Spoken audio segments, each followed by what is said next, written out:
Hello, friends. My name is Sola Adesakin, lead coach, founder of Smart Stewards. This is another interesting edition of our Safe Conversations. Safe standing for Sola Adesakin and Friends Experiences.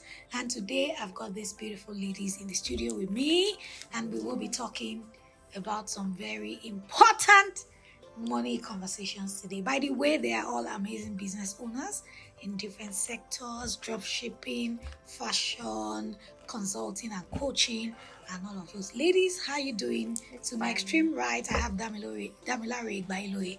Tolu Iwaloye. I have Remi Kehinde-Phillips, and I have Morenike Amosu. Welcome to the studio with me. Thank you. Okay, so a lot of things have been happening since COVID. It's been interesting: business, finances, money. You all are business owners, as as far as I know. And I'm going to start with you, Morenike.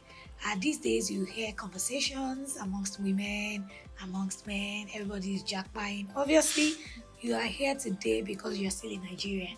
I don't know what your plans are, right? But as a business owner, post-COVID, how have you been able to navigate your business, your finances in the wake of all of the things that have happened?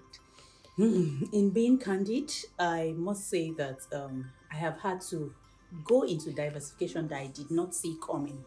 The leveraging other business owners, leveraging the inner circle, and to say, how are you guys doing it? She's in fashion and she spent maybe 55 minutes lamenting to me about a particular problem. She said, "Can you talk, ma?" And then went on. And I said, "Trust me, I've gone through this." But majorly it's been can you also do this? Being able to diversify still within the fashion sector. That's been my coping strategy. Awesome. So Morenike has been diversifying. Sometimes we call it multiple streams of income. Because as Smart Stewards, we don't like to use the word hustling. Hustling looks like you are not doing jama.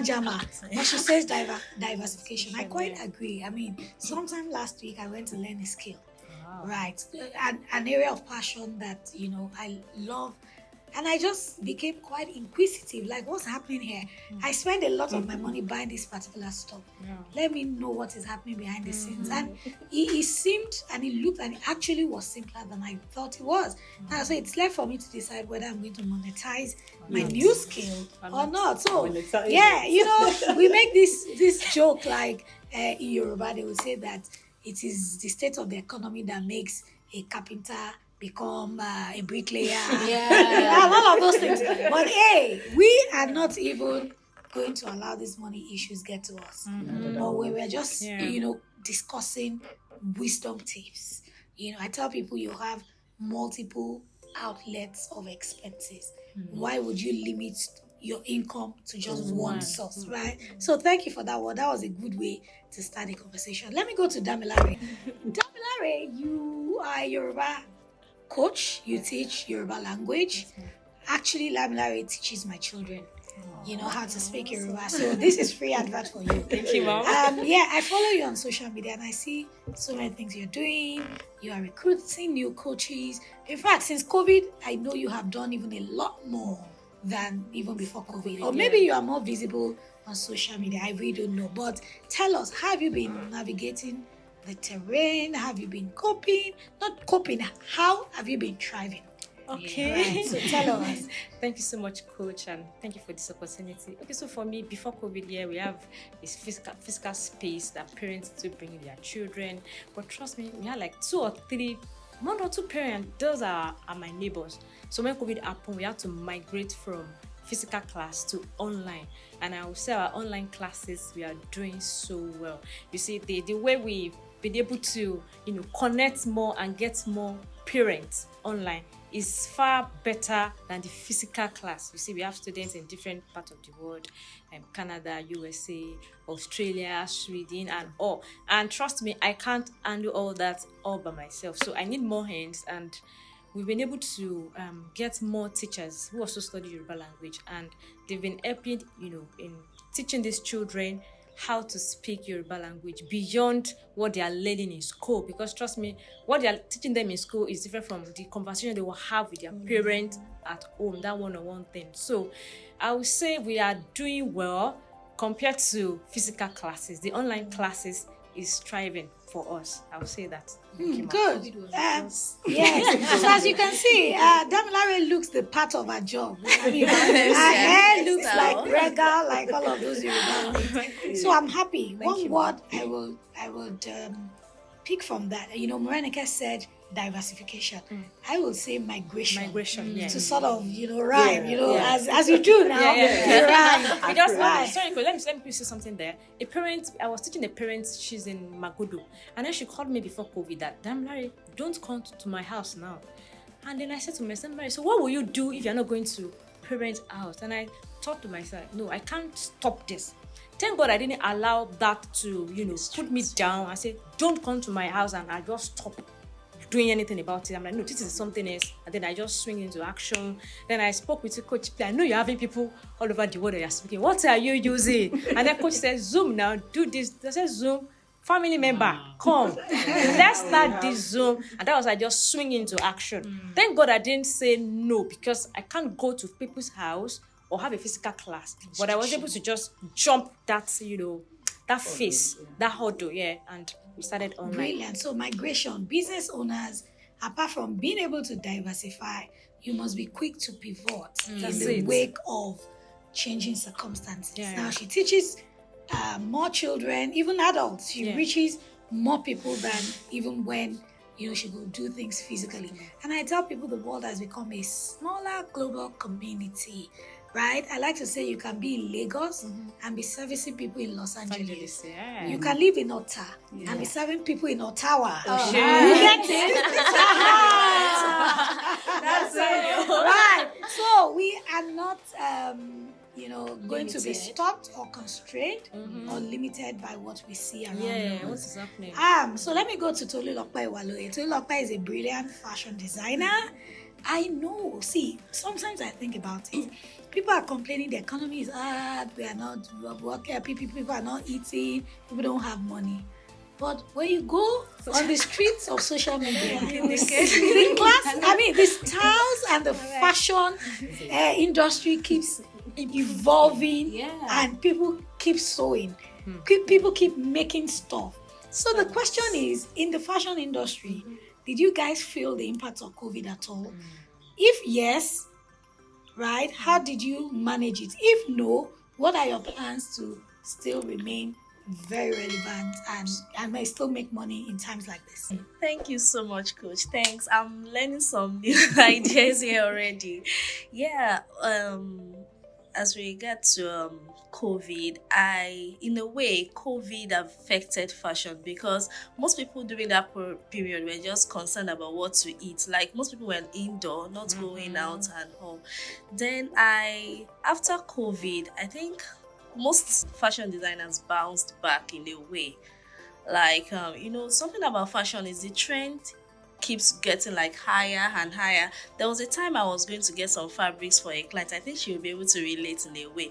Most of the fabrics that get sold out faster are the most expensive ones. Like people want to wear luxury wears. You want to wear what Kim Kardashian is wearing, what Beyonce is wearing, especially Nigerians.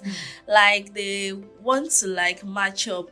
But in a way, maybe I should say for growing brands like mine, it's still a bit challenging because some clients want something. They want Beyonce dress on the budget that something they see on I don't know what to compare maybe I should Beyonce on Banire. Like you have Banire's budget, but you want Beyonce's outlook. So it's been like, I will be very real, it's been like a bit challenging in a way. And I think what we now do, what I was complaining to her some days back was, someone saw a design, you wanted the exact design, but you wouldn't go to the exact designer. Actually, it was for kids, and you don't want to go to the exact designer, and you want to come to me and you want the exact design, because you have to consider the fact that you are not paying me the same thing that person paid. So what we try to do in most cases is, for me, what I try to do is I try to improvise. Like, just be like what she said, that so they won't send us back to village. Try to improvise and try to add things, like, just to make it look as close as possible. It's like, I will be very real, it's been a bit challenging even after COVID. Right. Thank you. Thank you for being so realistic. I mean, COVID has been like a few years now, and it seems like yesterday. It was quite traumatic then. People couldn't go out. Did you know that I lost some of my shoes after COVID because I didn't wear them? But I mean, these days, people, I think we have all forgotten COVID. Like, we are party freaks once again. So don't worry. I know that there are industries, fashion, food, frills, and all of those things that people would. So you would bounce back, and you. I'm coming back for the two of you right after Remi, and we'll talk about how we can collaborate. You both are in the same industry. You are challenged with something. You call her. I mean, you guys deliberate. I'm going to come back to that question of how can we collaborate as women, as business owners in the same industry, and even outside of the same industry. Let me come to Remi. Remi is a fantastic personal shopper, drop shipper. Call Remi at 1 a.m. and tell her I need something by 10 a.m. Less than 9-10 hours, and she delivers excellently. As she's delivering her invoice and receipt, I love it. Right. So in the wake of everything happening, has your business been affected per se, or what have you done to sort of navigate the COVID? Because see, beyond COVID, things have happened. There's inflation, so COVID is even far away. But there's inflation, there's evaluation. You import, and you have clients who want some of these things at the same price. So how have you been navigating, and what advice would you give business owners? Thank you very much, Coach, and for the opportunity. Yeah, when COVID happened, I switched. That was the word. So what I tried to do was, I wasn't limited by, because I was into fashion, which I'm still into fashion as it were. I realized that people were not wearing clothing, So I looked at what are the things that other people are doing. And before, I had been into grocery. So I was doing it as a low key. And when I realized that, what exactly do people really need at this point in time?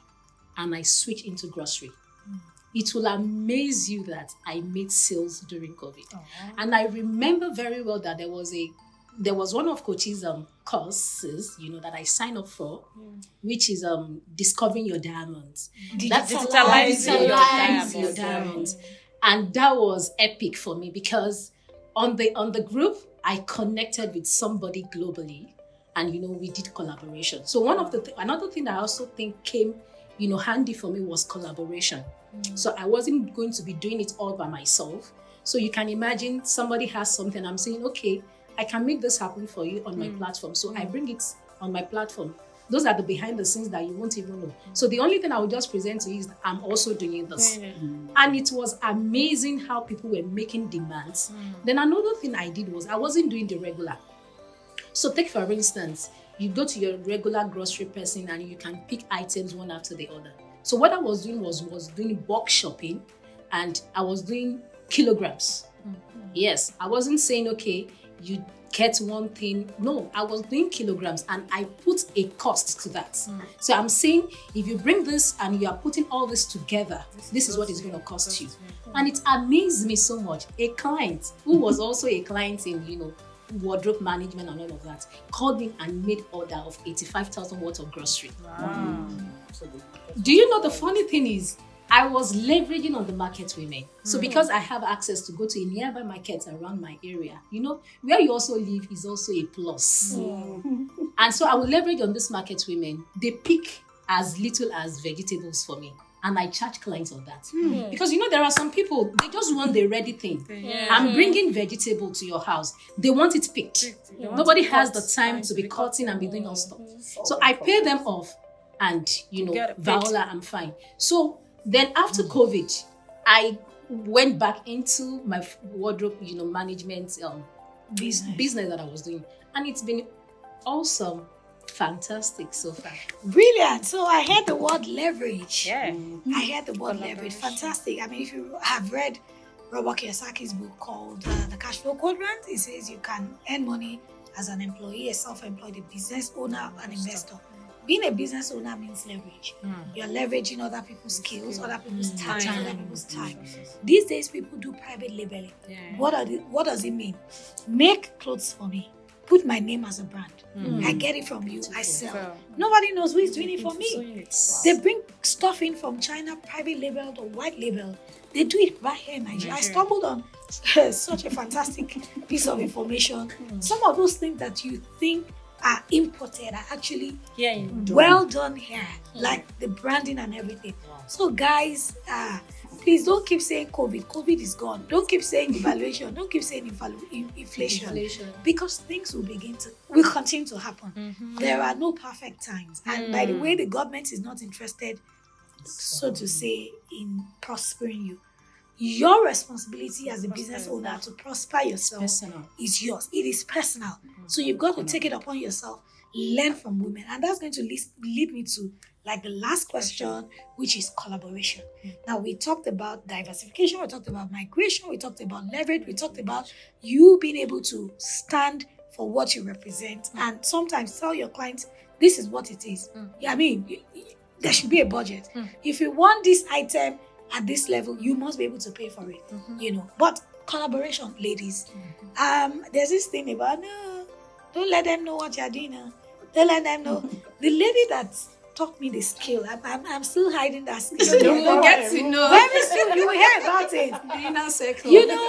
And she taught us with the whole of her heart. She's got a brand. She private labels. Actually, I think she